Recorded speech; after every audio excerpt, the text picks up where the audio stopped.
Hi, Janet Kingsley here. I just got back from an awesome and an amazing trip to Las Vegas. I stayed at the Venetian, and those rooms are phenomenal. I got front row seats at the Terry Fader show. It was awesome. And more importantly, I got to change a perception that I've held on to for a lifetime. Wow! I'll get to that in a minute. But speaking of perception, let's just take Las Vegas as one. My perception of Vegas is that it is an abundant, opulent, wonderful, phenomenal place. The chandeliers are enchanting and opulent. There's so much money in the casinos happening at once. People are dressed nicely. There's so many high-end stores. They're not happy just having one Fendi store or one Kate Spade store or one Burberry store. Oh no, they've got dozens, one in every hotel maybe. There is free drinks.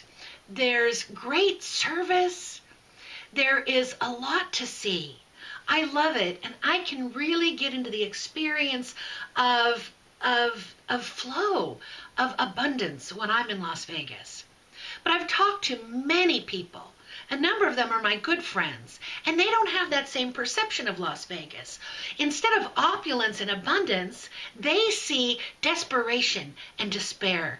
They see people scrambling and lack. They see people desperate to try and win money and losing a lot of money.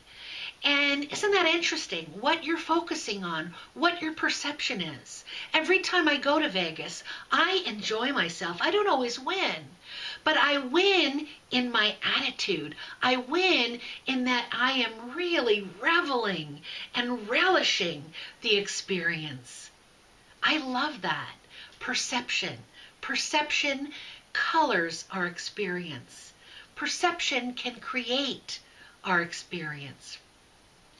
So what perception was I able to change during my recent trip? It was amazing to me. Now we all know that our beliefs create our experience. And what is a perception? But really it is a belief, isn't it? A belief about how we view something, how we view a person, how we view an event, how we view a situation, how we view anything.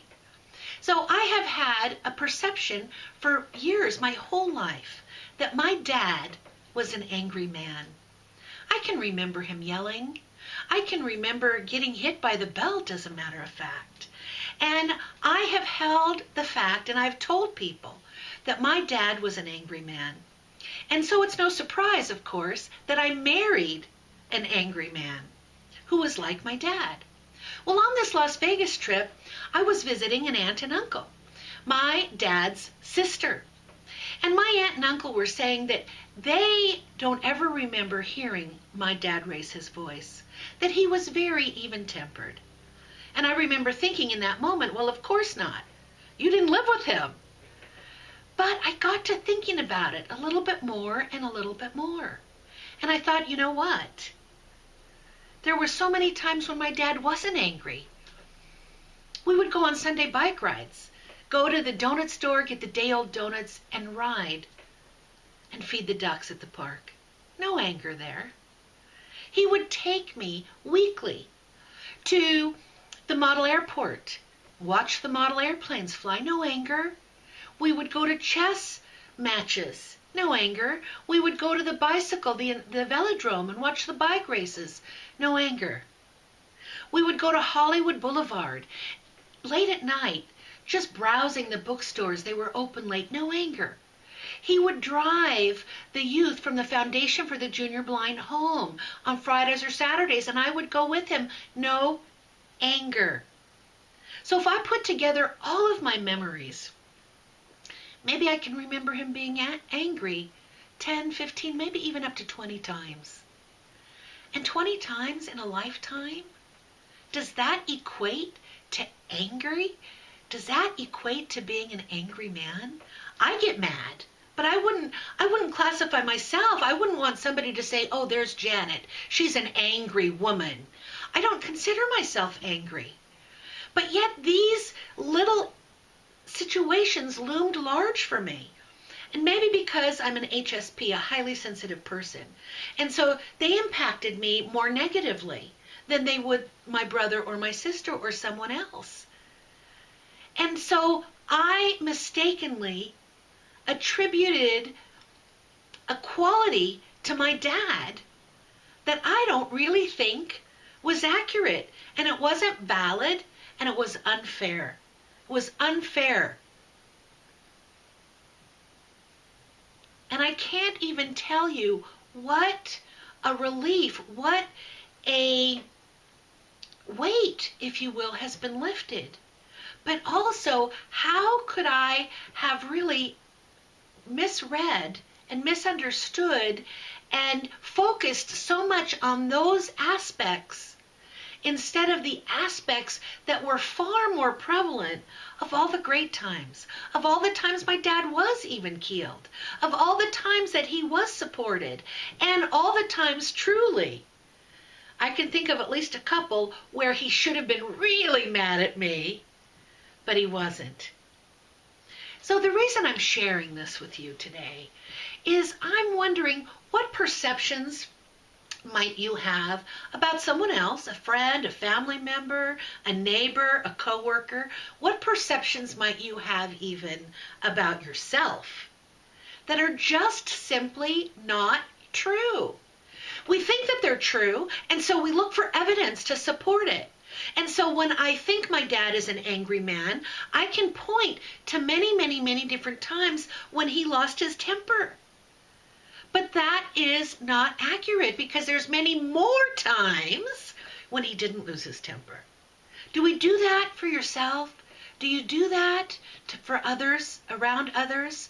When you have a perception of someone or a perception of yourself, and then you gather evidence to prove this false perception? What if you could just lift it? What if you could let it go? What if you could see that your perception about yourself or someone else was simply never true?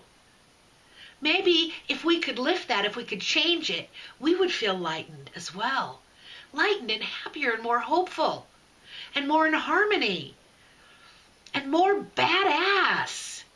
So I would love to hear about a perception that you had about someone, maybe you still have it, but are willing to consider the alternative.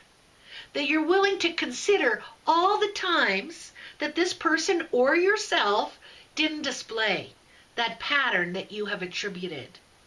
I am having a brand new, now my dad died in 1983, but you know what? I'm having a brand new relationship with him now.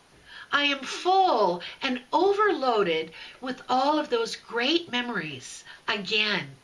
And it is phenomenal. It is amazing, it is awesome, and it's a great way to start the new year. I hope you'll join me on this and change that perception, change that belief. And please comment below about what perception you're moving from and moving to. I hope you've been elevated and inspired by this video. And if you feel moved, please share it. And visit my website, of course, www.janetkingsley.com. And until next time, rock on!